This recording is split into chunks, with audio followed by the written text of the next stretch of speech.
So I'm Charlotte Bate and I'm a director of MAD HR. That stands for Make a Difference HR, and we're an outsourced HR provider across the east of England, and we support businesses of all size across all industries, whether they've got an in-house HR department or no HR function whatsoever. And essentially what we do is we help businesses achieve their goals quicker.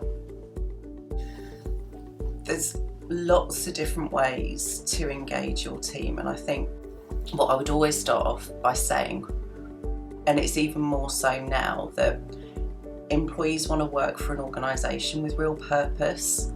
They want to work for an organisation where they know what they're about, where they're heading, and the clarity of that message is so really very important.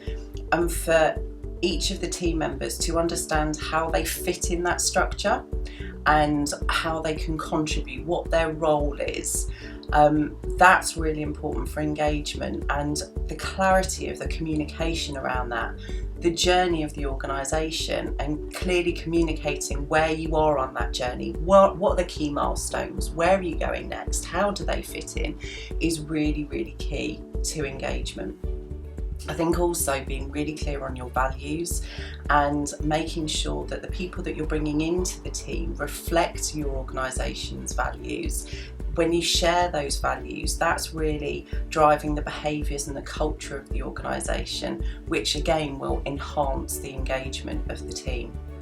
When it comes to motivating, I think what's really important is that we recognise that different people are motivated by different things. So it's really about getting to know your team members and what drives them. Is it financial reward? Is it a recognition? Is it a thanks? Is it a public acknowledgement of what they've contributed?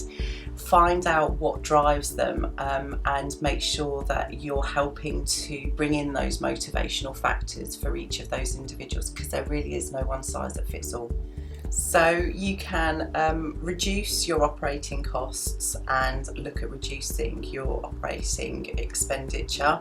That's the first kind of place where you can really make a difference. So when you are, whatever you're doing, make sure that it's well considered and make sure that you are doing it right first time.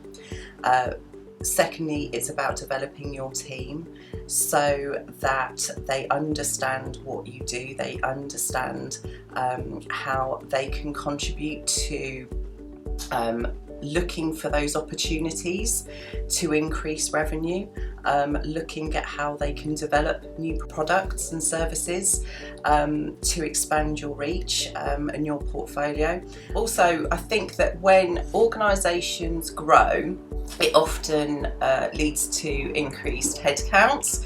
And so I think what's really important is that when you are bringing in new team members, you recognise that it doesn't matter what skills and experience they bring with them, they are new to your organisation. So this kind of cliche of hitting the ground running, it's a really dangerous approach to take. You can't assume that they know anything about your organisation, and you have to take the time to really develop them so that they understand what you do, how you do it, what the culture of your organisation is, who your competitors are, how you do things internally, and that actually the reality is that they're not going to be able to contribute from day one. So the more that you put in to a really robust induction plan, the quicker that individual will be able to contribute positively to your business. But you have to put in the groundwork first. Well, putting up your prices, it's something which we will all have to do, and we work with our customers for the long term. We go on that journey together, and costs will always increase across the board. So I think it's about just giving them fair warning, being open and honest with them that you're going to be increasing your prices. I think it's also about acknowledging their loyalty and thanking them for sticking with you. And I think for me it's the real focus of reinforcing the value that you bring to that organisation, because then actually the focus is on the value that you bring rather than cost. So Protecting your reputation is so important because businesses work really hard to build it, and the reality is that when you start a business, you are your business's reputation. As you grow a business and extend your teams, you are less likely to come into contact with your customers, with your suppliers. You will have a different role. So really it's about making sure that you're developing your team so that they are great brand ambassadors for you, that they're reflecting your culture, your values, building your reputation, and that they are really aware of the impact that they have whenever they're conducting themselves with clients, with suppliers, internally, externally, across social media platforms. So it's about educating your teams to recognise that whatever they do, they are an extension of your business and they can impact your reputation either positively or negatively. I think there's also the kind of social proof that you can gather. So we work really hard to make sure that we work with our clients to get great testimonials.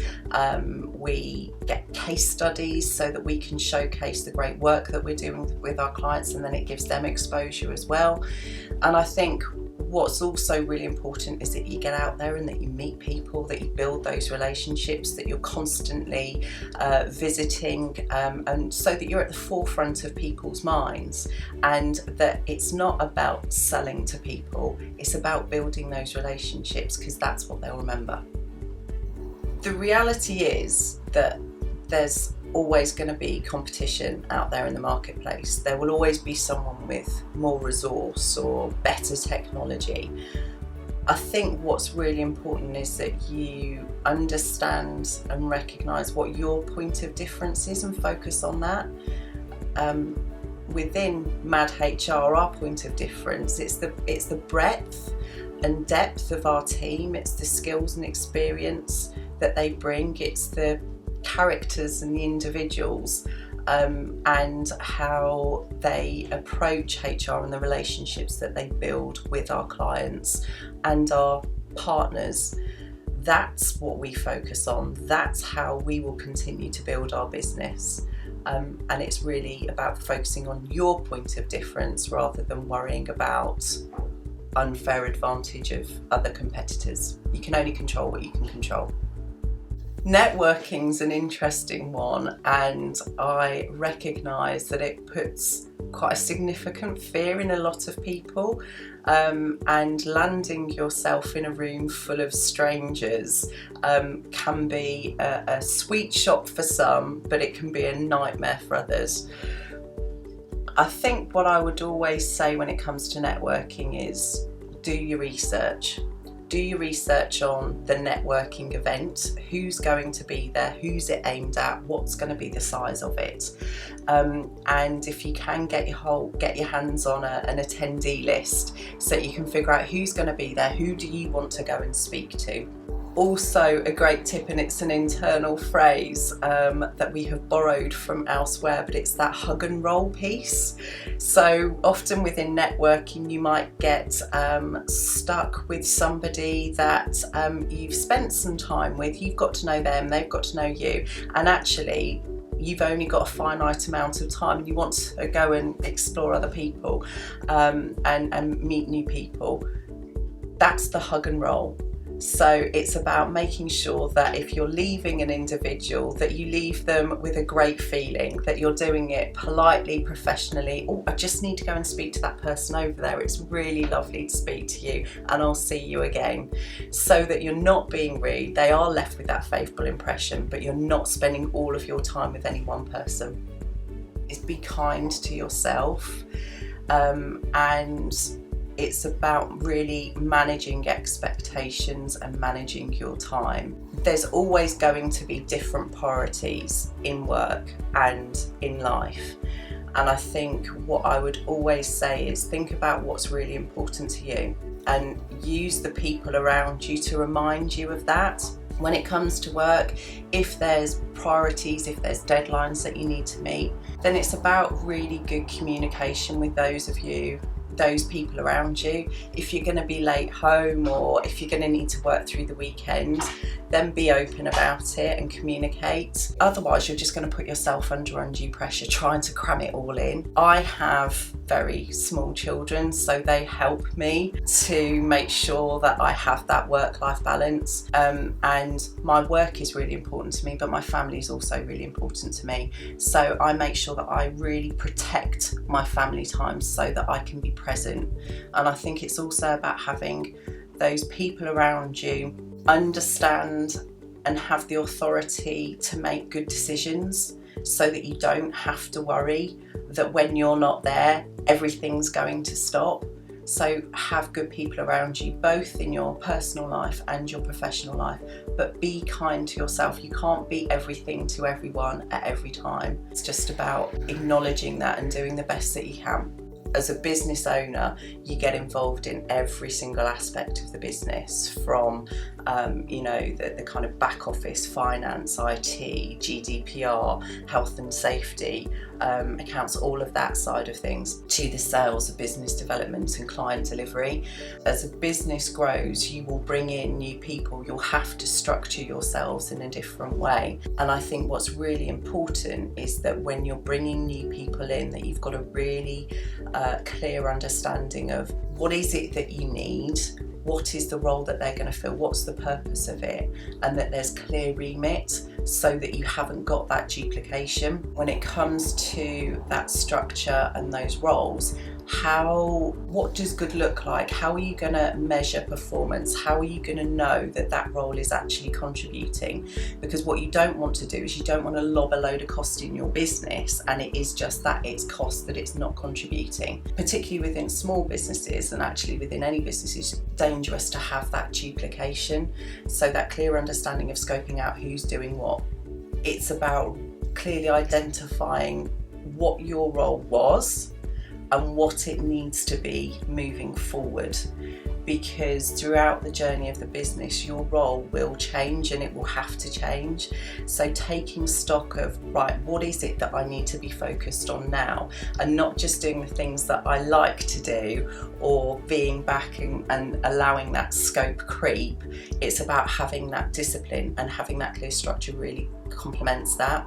I think it's also about really great delegation skills, and that's something which a lot of leaders and business owners really struggle with, because delegation to some may feel that kind of loss of control, and delegation is not abdication. You don't just fling it over the fence and say, right, there you go, and crack on with it. It's about making sure that the people that you're delegating to, because you can't delegate all tasks, but those that you can, who is it better to do that? Have they got the right skills and experience? Have they got the resource and the information needed? Have they got the decision-making authority to do it? And when you're delegating, it's clear that you're focused on, this is the output that's needed, but you're not dictating to the individual, this is how it needs to be done. And don't just do things because you think it's going to be quicker and easier for you to do in the short term, because in the longer term, you're just creating a rod for your own back.